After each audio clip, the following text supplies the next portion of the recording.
Assalamualaikum warahmatullahi wabarakatuh. Shalom dan selamat siang untuk kita semua. Kembali lagi bersama saya Novita Veronica Lewar, biasa dipanggil Ita. Baik teman-teman, di sini saya akan membawakan materi tentang ruang lingkup obat tradisional secara garis besarnya. Tapi izinkan saya dulu memperkenalkan diri. Nama saya Novita Veronica Lewar, biasa dipanggil Ita. NIM saya 519011066. Saya mahasiswi dari kampus Universitas Pancasakti Makassar. Di sini saya akan membawakan materi tentang ruang lingkup obat tradisional sebagai tugas sebagai persyaratan untuk mata kuliah, tugas dari mata kuliah Obat Asli Indonesia atau OAI. Baik teman-teman, sebelum kita mulai, semoga harapan saya ini materi yang dapat saya bawakan bisa bermanfaat buat teman-teman yang sedang mempelajari ruang lingkup dari obat tradisional itu sendiri. Baik, kita akan masuk ke materi dengan judul ruang lingkup obat tradisional.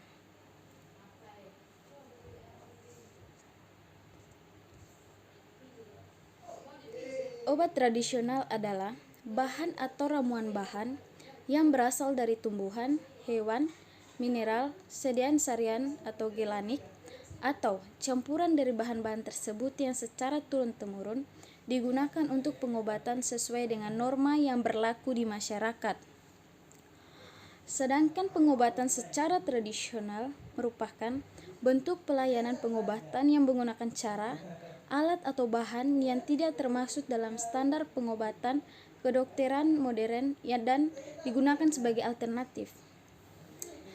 Jadi pengobatan tradisional itu yang menurut pengalaman atau secara turun-temurun dari nenek moyang yang sudah ada sebelumnya. Jadi dia tidak pengobatan tradisional itu tidak menggunakan cara, alat atau bahan yang masuk dalam pengobatan modern. Selanjutnya ada pengelompokan obat tradisional. Pengelompokan obat tradisional itu ada 3. Yang pertama, jamu. Jamu itu sendiri adalah obat tradisional Indonesia yang tidak memerlukan pembuktian ilmiah sampai dengan klinis, tetapi cukup dengan pembuktian empiris atau turun-temurun. Baik, di sini jamu artinya dia dari zaman dulu ya, turun-temurun itu sudah ada.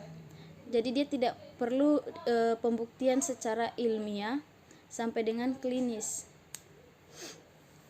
Baik, di sini ada beberapa contoh juga penggolongan jamu di masyarakat sekitar ya, yang dapat kita temui itu seperti tolak angin, antangin, woods herbal, diapet anak, dan kuku bima ginseng. Adapun logo pada jamu itu dapat kita lihat pada gambar.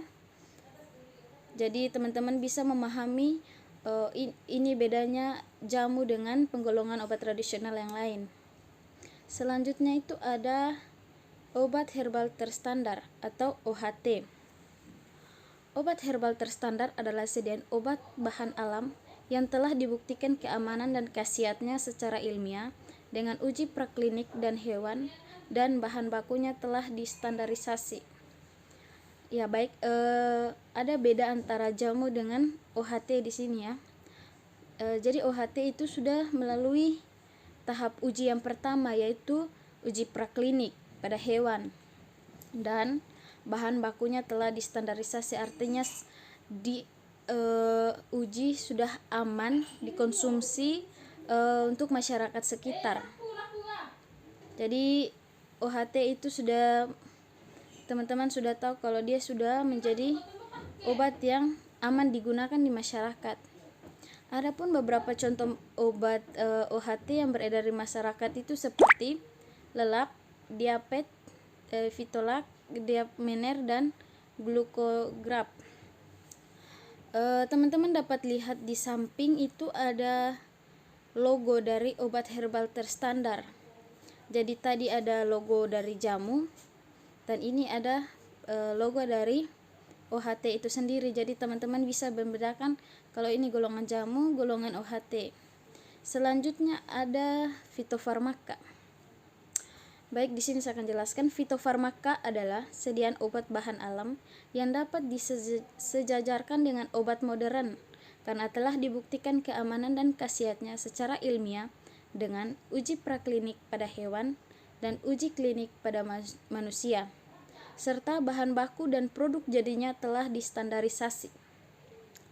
Artinya teman-teman, fitofarmaka ini bisa dikatakan dia sejajar dengan obat tradisional yang obat modern yang telah beredar di masyarakat, dan dia telah melalui uji secara ilmiah. Itu ada 2 tahap, yaitu uji praklinik dan uji klinik.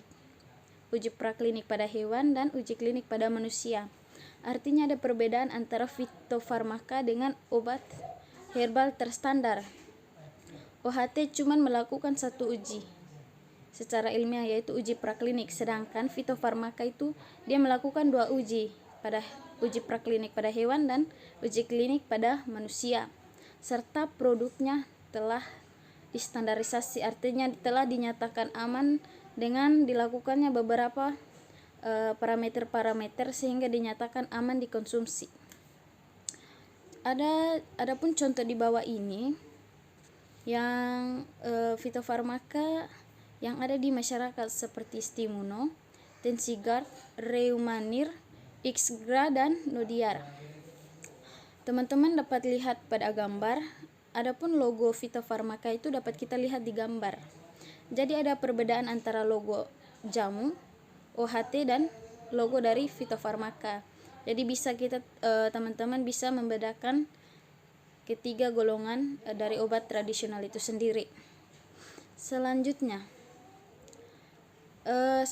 kita akan masuk ke bentuk obat tradisional. Bentuk-bentuk obat tradisional ini yang sudah beredar di masyarakat ya, yang beredar di masyarakat dan teman-teman bisa jumpai di apotek ataupun di toko-toko yang menjual obat tradisional. Baik, saya akan menjelaskan beberapa yang ada pada materi itu. Yang pertama, rajangan. Rajangan merupakan sediaan obat tradisional berupa potongan simplicia, campuran simplicia atau campuran simplicia dengan sediaan glenik yang penggunaannya dilakukan dengan pendidihan atau penyeduhan dengan air panas. Artinya dia belum melalui proses-proses secara modern. Dia masih secara tradisional. Yang kedua ada serbuk. Serbuk merupakan sediaan obat tradisional berupa butiran homogen dengan derajat halus dan cocok. Bahan bakunya berupa simplicia, sedang glenik atau campurannya. Jadi yang kedua itu serbuk. Yang ketiga itu ada pil. Pil merupakan sediaan padat obat tradisional berupa massa bulat. Bahan bakunya berupa serbuk simplicia, sedang glenik atau campuran dari keduanya. Berikutnya ada dodol atau jenang. Merupakan bentuk sediaan padat obat tradisional. Bahan bakunya berupa serbuk simplicia, sediaan glenik ataupun campurannya. Selanjutnya ada pastiles.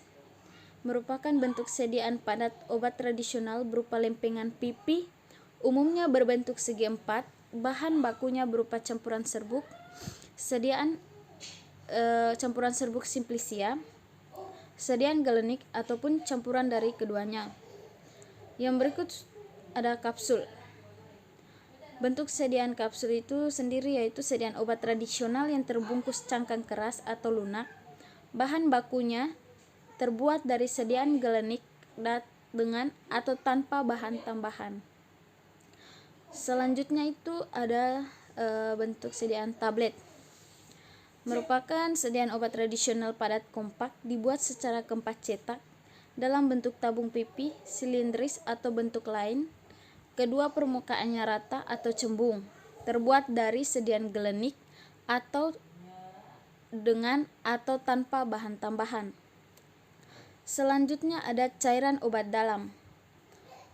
Merupakan bentuk sediaan obat tradisional berupa larutan emulsi atau suspensi dalam air. Bahan bakunya berasal dari serbuk simplicia atau sediaan gelenik dan digunakan sebagai obat dalam. Yang berikut ada sari jamu. Merupakan cairan obat dalam dengan tujuan tertentu diperbolehkan mengandung etanol. Selanjutnya ada parem, pilis, tapel. Parem sendiri adalah obat tradisional dalam bentuk padat, pasta, atau seperti bubuk yang digunakan dengan cara melumurkan pada kaki atau tangan pada bagian tubuh lain.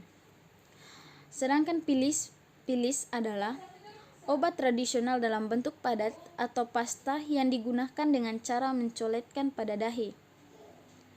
Yang terakhir pada tapel merupakan adalah obat tradisional dalam bentuk padat, pasta atau seperti bubur yang digunakan dengan cara melumurkan pada seluruh permukaan perut.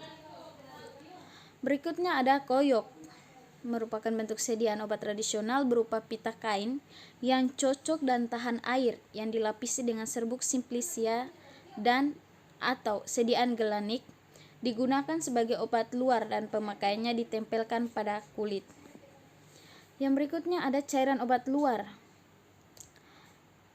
Sediaan obat tradisional berupa larutan suspensi atau emulsi, bahan bakunya berupa simplicia, sediaan gelenik, dan digunakan sebagai obat luar. Selanjutnya atau yang terakhir itu ada salep atau krim. Merupakan bentuk sediaan setengah padat yang mudah dioleskan dan digunakan sebagai obat luar. Selanjutnya ada sumber perolehan obat tradisional. Buatan secara tradisional itu adapun cara tradisional dikembangkan dalam toga atau tanaman obat keluarga. Program toga lebih mengacu pada self-care atau mengacu pada self-care, yaitu pencegahan dan pengobatan ringan pada keluarga. Artinya secara mulai dari hal kecil seperti keluarga atau diri sendiri, itu bisa menggunakan toga atau tanaman obat keluarga. Selanjutnya itu pembuat jamu atau herbalis. Yang pertama ada sumber perolehan itu ada pertama jamu gendong. Contohnya ada kunyit asam, beras kencur, pahitan. Selanjutnya ada peracik jamu untuk menghilangkan pegalinu. Yang ketiga obat tradisional dari tabib. Yang keempat ada obat tradisional dari Sinsi. Sinsi sendiri adalah pengobatan dari etnis Tionghoa yang mengobati pasien dengan pengobatan obat tradisional dari mereka sendiri. Yang terakhir ada obat tradisional buatan industri berupa obat herbal terstandar OHT dan fitofarmaka. Selanjutnya ada kekurangan serta kelebihan obat tradisional. Yang pertama, kekurangan dari obat tradisional sendiri. Adapun beberapa kelemahan tersebut antara lain efek farmakologis yang lemah, bahan baku belum terstandar dan bersifat higroskopis serta voluminis, belum dilakukan uji klinik dan mudah tercemar berbagai jenis mikroorganisme. Jadi efek yang ditimbulkan dari obat tradisional itu masih dibilang lemah karena cara atau proses yang obat tradisional itu bekerja dalam tubuh kita itu agak lama beda dengan obat-obat secara obat modern yang sudah ada bahan tambahan dan sebagainya. Adapun kelebihan dari obat tradisional itu sendiri antara lain efek samping relatif lebih kecil. Satu tanaman bisa memiliki lebih dari satu efek farmakologi. Obat tradisional lebih sesuai dengan penyakit-penyakit metabolik dan degeneratif.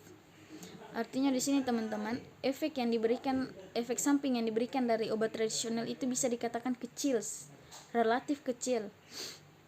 Dan satu tanaman bisa memiliki lebih dari satu efek farmakologi. Artinya dalam tanaman tersebut mengandung banyak senyawa-senyawa kimia yang dapat kita gunakan sebagai obat. Jadi di sini dikatakan dia memiliki lebih dari satu efek farmakologi. Adapun selanjutnya yaitu penggunaan obat tradisional. Yang pertama ada ketepatan penggunaan obat tradisional. Yang pertama ada ketepatan dosis. Yang kedua, ketepatan waktu penggunaan. Yang ketiga, ketepatan cara penggunaan. Dan yang terakhir itu ada ketepatan pemilihan bahan.